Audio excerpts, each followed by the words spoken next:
Hello and welcome to the Life After Diets podcast. I'm Sarah Dosanjh, psychotherapist and author of the book, I Can't Stop Eating. And I'm Stephanie Michelle, binge recovery health coach. If you feel out of control around food, we get it because we've been there. Thank you for joining our conversations about how to make peace with food and feel more comfortable in our bodies. Now on to this week's episode. So, hi Steph.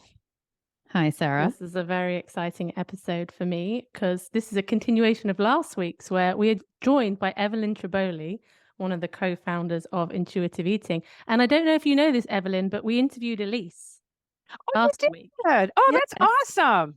So she will have been on last week and you're going to follow her the week after. Oh, So- very good. What a nice 1-2 combo. Yeah. So everyone gets all the questions they ever had about intuitive eating answered. Oh, I don't know if that's ever possible, but I we'll know. do the best we can, right? Answered by the OGs. And I imagine, I mean, we see the same questions coming up again and again. So I would imagine that there's probably very little likely to come up today. But the advantage, I guess, of going second is we don't have to go through what intuitive eating is. We've done that. Great. All the unpacking. Anyone wants to know, go check Elise's interview or read the book. Yeah. I mentioned this briefly last week anyway, but I was telling Elise that I found the Intuitive Eating book in a bookstore in the UK in 2010. Oh, So this wow. was before it was on Instagram, before it got big. I think there was like a brown cover. It wasn't a particularly great cover back then. It's much more colorful and draws you in now. And it was back when there was no social media. So we were looking for books to try and figure Right? out Oh, my God. how do I recover from this binge eating? So I found the book and devoured it and thought, this is my answer. Tried it for a couple of weeks, binged, and it got thrown out for about 5 years. Oh. Do you hear that a lot? Because I hear it a lot. People loop back around to it. They hear it, then they go off again and they come back to it. Yeah, because sometimes it's an issue. There's many issues at stake here. So one, it's an issue of readiness. Many times that I find for the great majority of people I've worked with who've read the book is they love the idea for other people, but they don't trust that their bodies work and that it can work for them because of all of the history that they've had with dieting and all the perceived missteps, when all along the way, the body's really been working. When you have lots of control eating because you've been dieting, it's like, you know what? Your body is helping you survive this self-induced famine. And if we look at it that way, that your body's actually working, and if we treat it nice and we consistently feed it, we're going to have more predictable kinds of things happening, and it won't seem so chaotic and so scary for so many people. So yeah, it's not unusual. But the thing that I find the most fascinating is they come back. So what made you come back 5 years after reading it and then checking it? I know. I think I think readiness is a big part of it as well. I think there was a lot happening over those couple of years where I was just being undone. I got to the point where I was just done, absolutely done with it.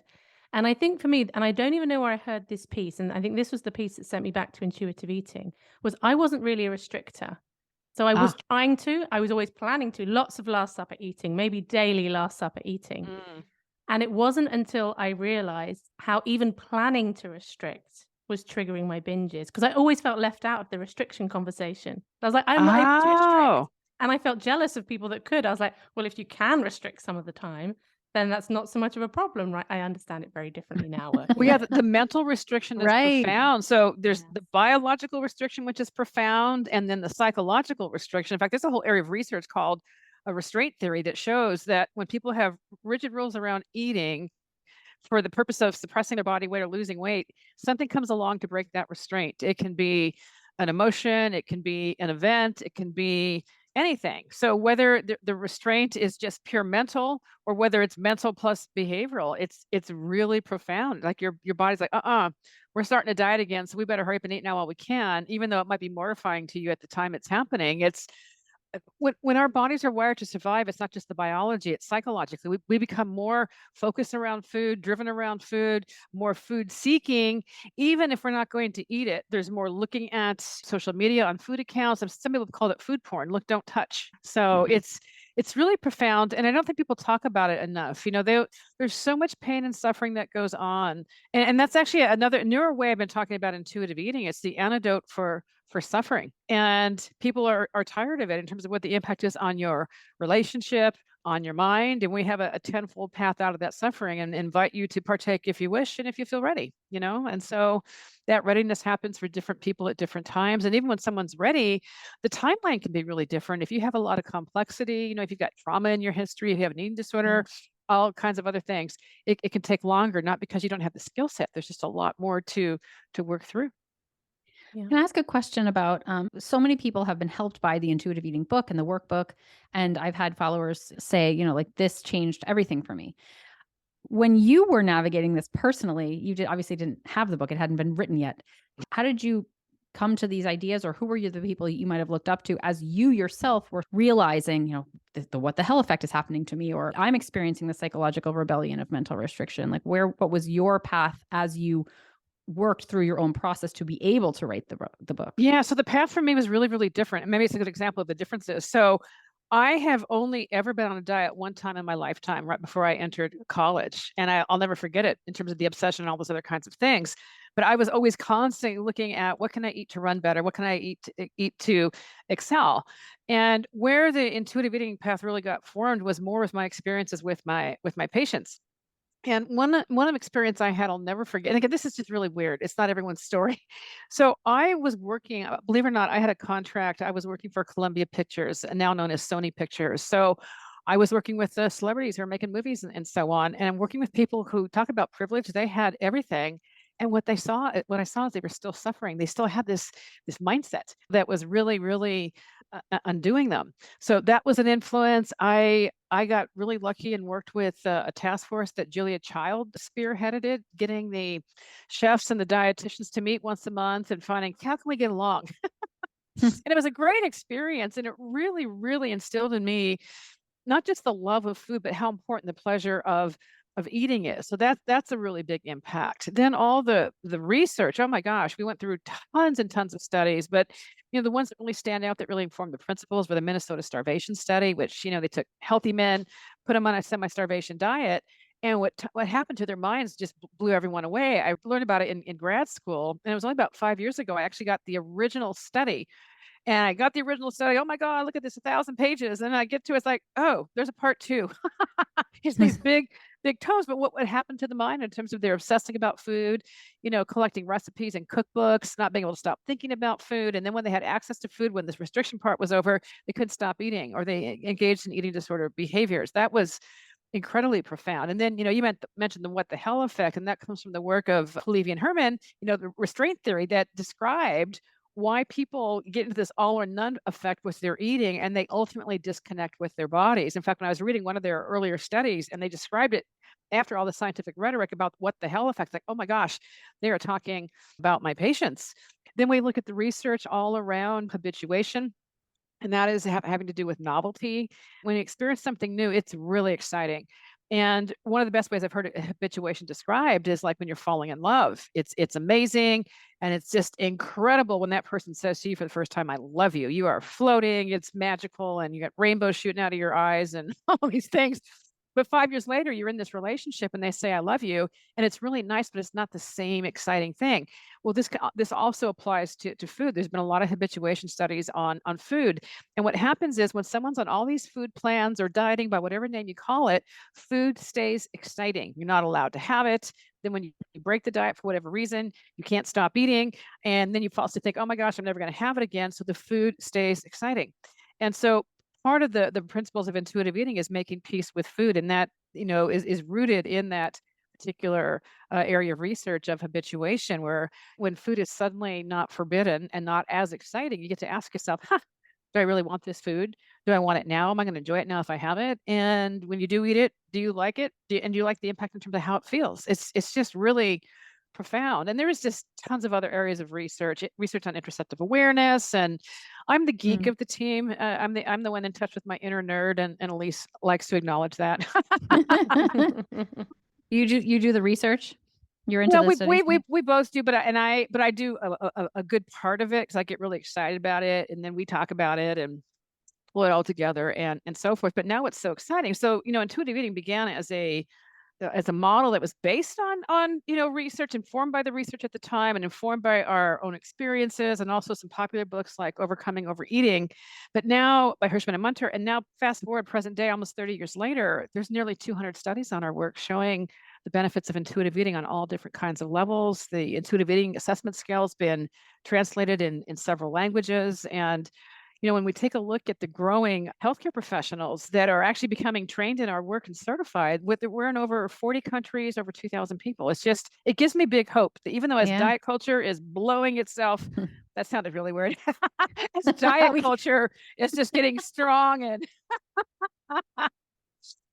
intense, we also see this other thing happening where people are sick of working in this model. I've worked with a lot of dietitians who are ready to give up their careers because they couldn't stand working in this weight-centric model. They discover intuitive eating often for themselves and then with people, and they've changed their entire practices. And now the work for them has become even more gratifying, when you're helping people in a way that's sustainable and life-changing, as you were saying earlier, Sarah. On that note, that ties in really nicely to a question that we had from one of our listeners, Ooh, because we put out a shout out for some questions for you. And this one's from Sarah. She said, "We're so engulfed in diet culture. It is a lot to combat. How do you stay positive?" Because you do stay positive, Evelyn. I can feel it in your energy now, 30 years I'm on. incredibly passionate, incredibly positive, but it does get to me, to be honest. There's many ways I'm going to name this. So one of the reasons I stay so positive and passionate is I have seen the impact on the lives of my patients. It's just, it blows me away.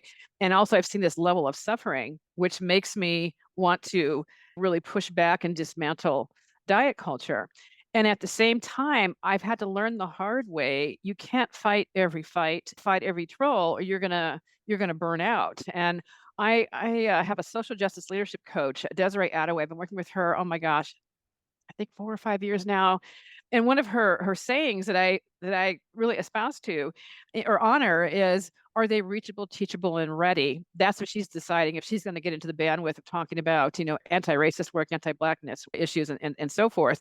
And I add to it, and do I have the bandwidth, And so sometimes what has happened, celebrities have gotten into the mud with some of our stuff, and I have people tagging me like, "Oh my God, aren't you going to do something?" And sometimes, you know what? I don't want to give this person any more ammunition or any more attention, and drive people into there. And when someone is determined to get your model wrong, it's not good use of my time or my energy. But I do. I do get into writing letters to editors and these kinds of things. So I am in there fighting the fight, but it's just not every single one. And now, as I was saying earlier, with so many health professionals being trained in this, and they're part of the energy, of taking on some of these kinds of things. And the other thing, and this is newer for me, and I think I got this realization when I wrote my last book. There was a solo project on intuitive eating for every day, like 365 days of intuitive eating. Is, wouldn't it be wonderful if we could end the legacy of diet culture at your kitchen table? Because the idea of dismantling the culture is really, really big and exhausting. And I used to be naive, thinking we could do it by ourselves. And now I really know it's going to take many voices, many organizations, and so on. But to make it meaningful in a family, this idea that we can stop it with you. And this is eventually how we change the culture. So we got that at the individual level, but what we really need now is policy change. And I'm aghast at all the things that are going on, like the recommendations that came out recently from the American Academy of Pediatrics recommending weight loss for kids, including diets and they didn't use the word diets. They used the word weight loss surgeries and pills and lifestyle, which is code for diet. And I was just in utter disbelief. And I downloaded the paper, read the bulk of it, that looked at all the research justifying their recommendations. And I got to tell you, I was so disappointed. I thought, well, maybe there's a study in there or studies I don't know about. I can't read every study. And most of the recommendations they were basing are on very short-term studies. And we know that the great majority of weight science studies do not measure for unintended consequences like eating disorders, like weight cycling, like weight stigma, like the fact that it doesn't work and the weight comes back and usually higher by the 2-year or the 5-year mark. And so it's just problematic. And considering this same organization just about 6 or 7 years ago published a recommendation that we shouldn't have kids diet, don't talk about weight loss or weight at the table and all these things. It's mind-blowing and discouraging. And yet I have seen the power of parents when they unite against things that are just so horribly, horribly wrong. In fact, Virginia Still Smith just wrote a book, two parents basically, called Fat Talk, that's just outstanding. And that the harm that happens, I call it, sometimes the terror of not having enough to eat, not because of food insecurity, but because your parents and the doctor said your body size is not correct, so we're going to limit what you eat. And what that does to the kid is really awful. They start sneaking, and then feeling guilty because of the sneaking. It's a big old mess. Big old mess. Oh, but what gets me really excited too.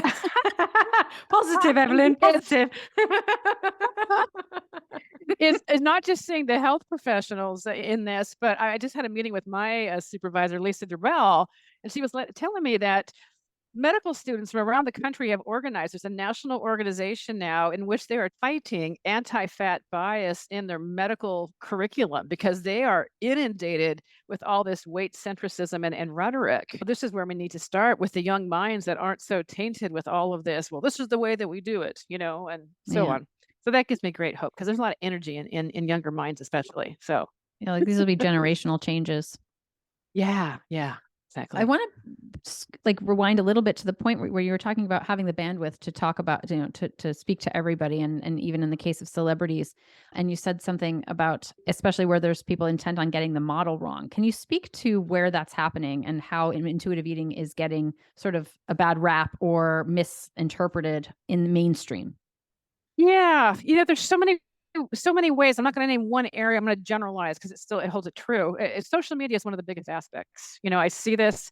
It's like good news, bad news. So on TikTok right now alone, there are almost 2 billion with the B hashtags on intuitive eating, which is incredibly exciting. It shows the culture is into it, but it's also a great source of misinformation. So, for example, of some myths, that using intuitive eating for weight loss, it's like 100% no on that one. The first principle of intuitive eating is reject the diet mentality and anything to do with that. And so I have this evergreen post on Instagram that I dust off and update, I think an average of twice a year. It's called How to Spot Fake Intuitive Eating. It's always my number one post in terms of numbers and whatnot. And it includes these kinds of things. If they're saying they do weight loss, run away. If they're saying it's a hunger fullness diet, run away. If they say these are rigid rules, no, it's not. You can, eat when you're not hungry. Not a big deal. And P.S., your body will adjust to those kinds of things. And so it's just kind of maddening because of the popularity. Diet culture has co-opted it. And the other thing, and this is really nuanced, I've seen health professionals say they do intuitive eating. And while they're a health professional in their own right, they're a dietitian, they're a psychologist or something, if they haven't been trained in the model, sometimes they really do get it wrong. And I get a lot of feedback from people, when they go through our certification process. There's 3 big steps. And the last of the steps is something called supervision, which is like master coaching, either on a group setting or an individual setting. And they'll say, oh my gosh, I didn't realize how much I didn't know. And I thought I really knew a lot because I read the book and I've read some of the key studies. And there's just lots of nuances there. And so here's what's going to sound weird. It's kind of, as a health professional goes, it's kind of a specialty, because you need to know how to cultivate intuitive eating without causing harm, understand some of the research. And yet we could also argue intuitive eating is our natural birthright. We were born knowing how to do this, but because our culture is so messed up, and the schools and institutions that preach the weight-centric message, we have a lot of deconstruction to do as we are working on these issues. So I don't know if I answered all of your question properly. You did. I mean, yeah. Okay, you gave us good. a whole. And by the way, I'm one of your intuitive eating counselors. Oh, awesome. With lots of the passion that you mentioned. Yeah. Oh, good. Well, at least I've had this conversation too. And I think especially, when we were in the New York Times in January, is elevating intuitive eating. And that's a way that people can start getting attention towards whatever they are doing, to say that they are doing that. So I think it's bound to happen. And by the way, I also want to be really clear. I have no problem with constructive criticism, things that we can be doing better. But when comments and criticisms are made without reading the book or even reading some of the studies, I think it's a huge disservice. Huge disservice. Know what you're criticizing. I once, I'll never forget, I was at a conference. I was at an eating disorder conference, and someone came up to me and said, I don't believe in intuitive eating. And I laughed. And she goes, I'm not kidding. I go, oh. I go, well, what do you believe, that recovery is possible? What would you call the kind of eating that happens once someone's fully into recovery from an eating disorder? And it was a really interesting conversation. And intuitive eating is not a belief system. It's evidence-based and so on and so on. So, yeah. Do you have a favorite principle? Oh, sometimes I do. Depends on the day. You're supposed to have like with kids, you're not supposed to have favorite kids, you know? Sometimes you do. Elise Depends on the day. did. Elise has got a favorite. Do you know what Elise's Ooh. favorite is? Well, she only has one kid. Oh, sorry, you mean the principal. I'm thinking, that doesn't sound like Elise. Wait a minute, she only got one kid. Okay. Okay, calm down, Evelyn. So I know what her favorite principle is. I will predict what it is, but first I'm gonna tell you what mine is often. What makes this a favorite principle, what I'm about to say. Are you like, it's a cliffhanger. The reason it's my favorite is because I love watching this process, and that is when someone's making peace with food and all the discoveries that come with it, that they are in utter disbelief that, oh my gosh, this food that I've been lusting over and at war with, it's ordinary, or yes, it tastes delicious, but now I can stop. It's not a big deal, or I can have it and it's not a big deal, or sometimes even discovering that, oh, I don't really care for it. I mean, it's not that I don't like it. It's not this big old thing that I thought it was, because when you are eating in a way that you think is forbidden, and sometimes eating it really fast to hurry up and get on with the guilt, you're not really tasting, you're not really experiencing. So I would say that's one of my most favorite ones, as far as witnessing the surprise in people's eyes and in their lives, and the freedom and the ease that comes with it. Then I would say that Elise's favorite principle is probably aim for satisfaction, which is also one of probably my favorite principle in terms of getting people started on intuitive eating, because you don't have to go in any order. So I'm curious, did I name it correct with Elise? Yeah. And it's my favorite as well, because that's the one that changed everything for me. Because if I just held that one in mind, everything else seemed to kind of take care of itself. And that's not going to be the case for everybody, but it was so profound for me. No, but it's true. I mean, I forget what edition, maybe it's the third edition. We have this wheel that aiming for satisfaction is actually the hub of intuitive eating. Because if you're dieting, it's hard to be satisfied. And what I love about satisfaction, it's so personal. It's not punitive. You can't get it wrong. And it's a personal inquiry. And ultimately, it's not satisfying to undereat. Ultimately, it's not satisfying to eat past a point of, comfortable fullness. And it's a pleasure-based principle. And I think that's really important, that pleasure is part of our eating. It needs to be. And sometimes it's ordinary. I've had some people on the opposite, thinking that every time they eat, it has to be a 10 Yes. nirvana. And it's like, you know what? Sometimes it's a sensible pair of shoes. I love when in New York, I see all these women, these amazing shoes in their hands, and they're walking in their sneakers during lunchtime, because it's sensible, Right. gets the job done. Then they put the pretty shoes back on when they're back in the offices. I don't know if it's still that way after the pandemic. I noticed that I don't wear shoes as much since the pandemic. When I'm doing Zoom calls, I can be barefoot and no one Yeah. knows. Wear yoga pants all day. There you go. Yeah. So yeah, I mean, sometimes food's just going to be that. It's just going to be ordinary. Sometimes you just get the breakfast in while you can. It gets the job done, meaning it's going to sustain you, give you the energy, and so on. And that's completely okay. And sometimes we get into food jags where food is kind of like meh, and that's okay too. That's absolutely normal. If you would like to come and connect with us in person, we're going to be in Dublin on Saturday, the 16th of September 2023. We're going to be teaming up with the Intuitive Eating Hub for a workshop, followed by a social at a local Irish pub. We would love to meet you and hope you can join us. And don't forget, you can still join our community of listeners by signing up on Patreon for access to monthly support calls, an active private Facebook group, and regular Ask Us Anything bonus calls. Links for Dublin and for the community are in the show notes. 2 questions that came in. Both of these are sort of related to what you're saying. And one of the questions is, how do you know if you're doing intuitive eating right?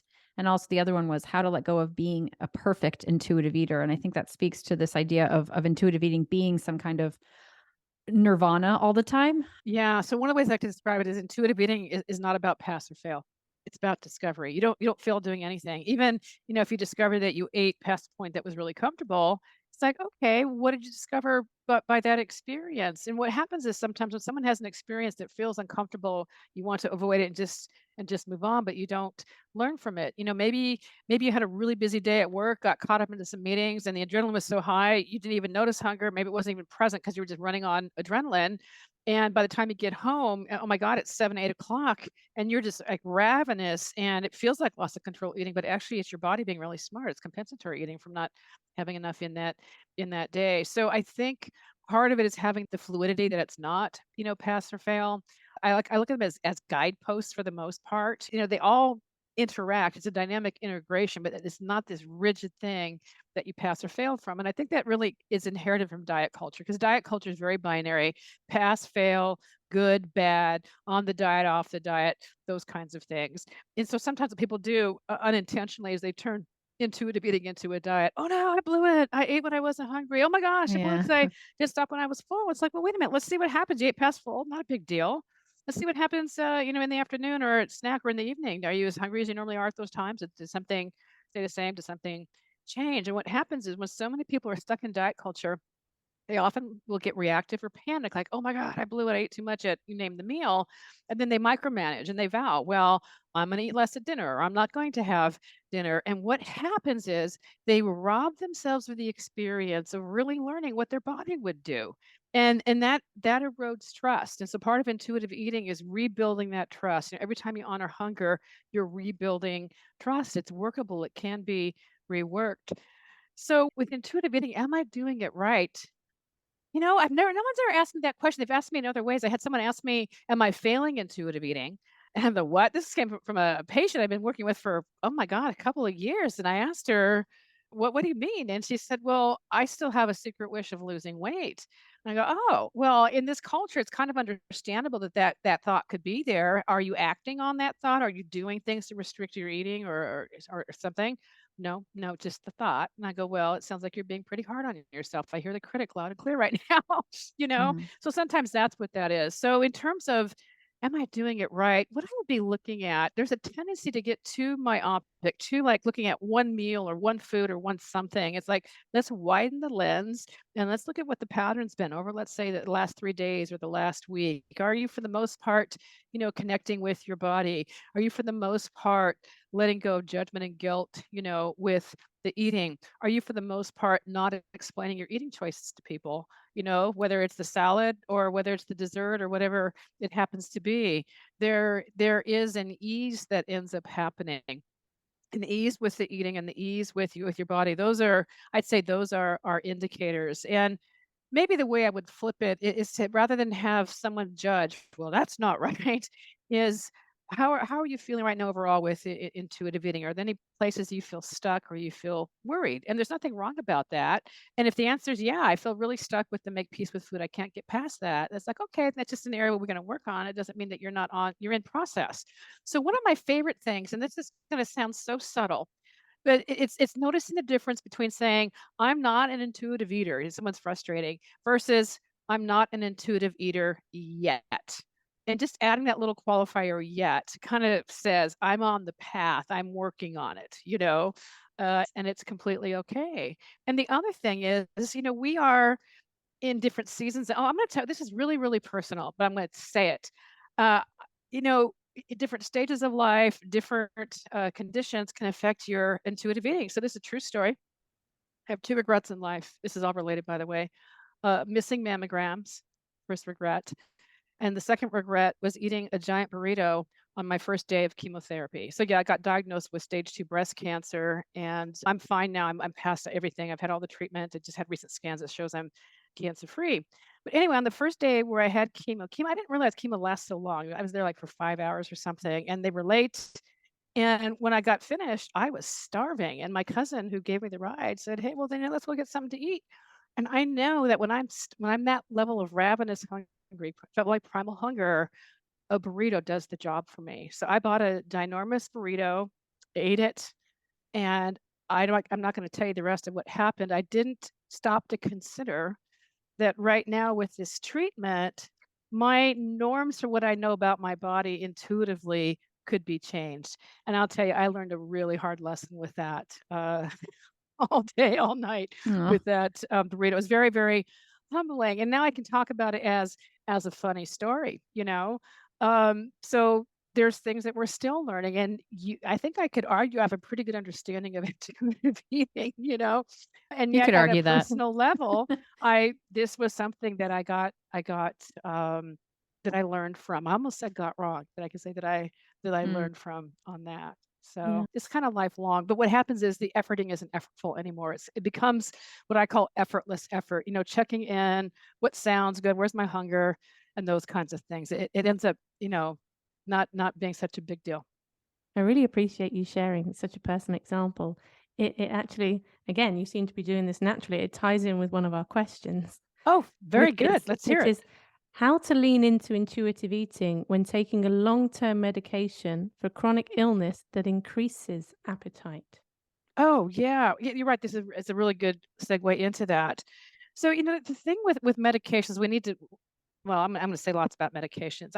First and foremost, whenever someone's on a medication that has an impact like this, I want to hope that their prescribing physician went through all of, they really had informed consent. I've had situations where doctors don't tell them these kinds of things, and then the person, internalizes it like they're doing something wrong. There's something wrong with them. It's like, no, that's what the medication does. And many times there's medications that you need that are life-saving. Prednisone is one of those that can either impact appetite, impact metabolism. There are medications that are mood stabilizing that also has these kinds of impact, and they're absolutely necessary.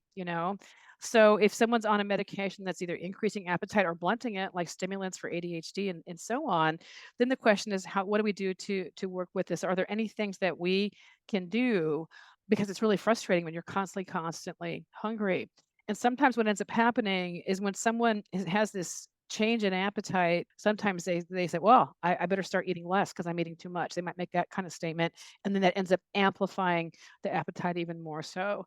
And this is where I put my little dietitian hat on and say, well, we do know about some foods that can actually help with sustaining levels of fullness, looking at things like, is there enough protein? Is there enough fat in the meal and so on? And is there enough energy? So I'd be looking at all those kinds of things. So it's a very straightforward question, and the answer is not so straightforward because it depends on what's going on. I've had patients I've seen as new consultations where they were engaged in what they really thought was healthy eating. But yet the problem was happening. It turned out they weren't eating any carbohydrates because they thought that was healthy. So sometimes there's other things that are going on. Yes, the medication thing is absolutely real. Sometimes there's other things that are happening that are also amplifying it. And then, by the way, you can be doing everything right and still having this issue come along. And one of the things I would also do is be talking to the doctor. Are there any other medications that have a similar impact that has a similar positive effect for my condition that doesn't have the impact on my appetite like this? Because it's really, really frustrating. And the answer might be yes, and it might be no. Just really, really depends on the situation. And maybe this is a time maybe to consult with a dietitian who's trained both in medical nutrition therapy and intuitive eating. Yeah. And I would just tag on the end of that kind of, because I'm a psychotherapist, from the lens of just being really gentle with yourself, Yes, having a thank look at you. your psychology around food and your self-talk around food and how to support yourself in that area. Because exactly like you're saying, like how we're thinking about food can amplify what may already be this, biological response that's beyond our influence. Yeah, so it's having that self-compassion. And one of the interesting paradoxes I've seen over the years is how a lot of people I've worked with can have great compassion for others, but not for themselves. And so, the question is how you obviously have the skill set, the wisdom, because I'll ask you an example. If this was a best friend in the same situation, what you would say. And often these most beautiful words come out. And I'm just in awe. And I'll go, this is so amazing. And there's like, why? Did you not just hear what you said? Yeah. It said it was profoundly compassionate. It says to me, you've got the information and tools. We just now need to turn it toward yourself, towards yourself. And maybe what that might mean is in the beginning is asking yourself, what would I say to a dear friend or a loved one or my child? And that might help with an internal response as to what that might be. Yeah. Um, this is a good one. If I'm skipping breakfast because I'm not hungry, but will snack from 10:30, how do I know if it's a rule or intuitive? Let's see. I'm not hearing what the rule is. So is the rule like I'm going to start snacking at 10:30, or the rule is I'm not going to eat breakfast, or Yeah, I what's think your the rule interpretation? that it's not eating breakfast is my guess. I don't know the person who asked this question, but something I hear along this vein a lot is, I want to listen to my body. So I wake up in the morning, I'm not feeling hungry. So I Okay. don't eat breakfast, but then I notice that I'm snacking starting around Oh, like okay. mid-morning, Thank you. Thank you for translating that. That helps. And I'll tell you the reason why I'm asking. I've worked with so many people who've done some form of intermittent fasting. They've had a rule about I'm not going to eat breakfast. I'm not going to eat till noon or something like that. So anyway, in that case, here's the ways to work with it. Is I first of all I like to get really curious to really unpack this. And the first question I like to find out what's happening in the morning for you. Are you busy doing all the things. Like, are you getting ready for work? Are you getting kids or other people ready for school or work or whatever? Managing a lot of things. In other words, your adrenaline and your stress is high, which might mean that the hunger might be there, but you're not hearing it because of all these other things that are happening. And then how could you figure that out? Well, are weekends any different? Is it different when you are on vacation? I'm always really curious and intrigued when someone says when they go on vacation and their eating was just amazing, and we look at all the causes and conditions that were taking place that factored that in. Needs are being met, the stress isn't there, the grind isn't there. What can we take from that to implement it every day? But back to the reader's question. So one of the ways I would look at this, it's like, okay, so they're getting hungry at 10:30 and they're snacking. So they're still honoring their hunger. So there's nothing magic about the time. We can argue 10:30 still in the morning if they're concerned about that. So I'm curious, is the amount of snacking they're doing, is it of consequence to them? Like, is it intrusive? Is it bothering them? Are they trying to get work done? Are they in school and they're just constantly hungry and having to get a snack? That to me would suggest, it might be interesting to start experimenting with having that snack earlier. And when someone who habitually doesn't eat breakfast, I really say, well, let's start eating breakfast. I say, let's have a snack earlier because it sounds daunting, Yeah. Could we experiment and have it starting, let's say, at 9:30, and let's see what your body wants to do and how that impacts you. The other thing I'd be looking at is what's going on at lunch. Are you arriving ravenously hungry?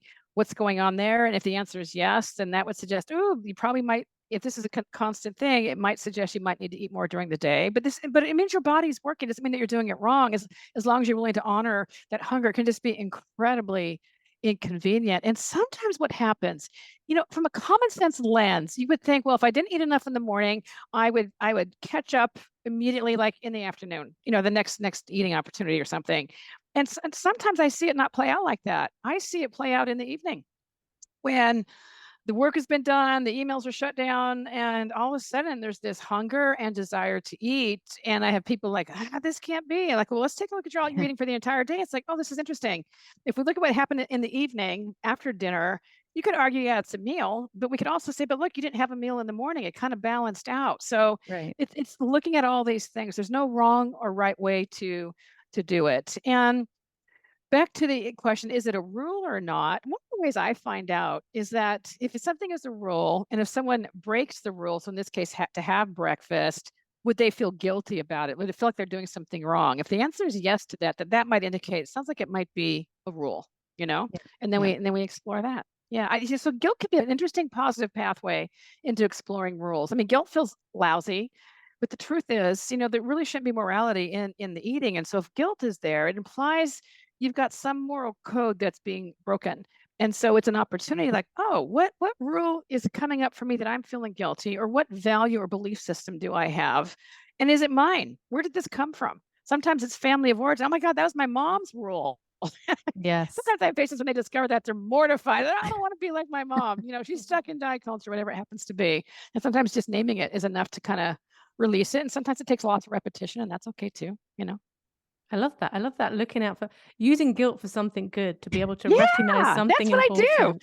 I Yeah. find it's the quickest pathway into discovering unspoken rules that aren't so obvious. Yeah. Yeah. It's like, Brilliant. yeah, we can work on this Yeah. if you want to. Yeah. Okay. I'm so conscious of. Oh, go Yeah. ahead. I was going to say the same thing. I'm conscious.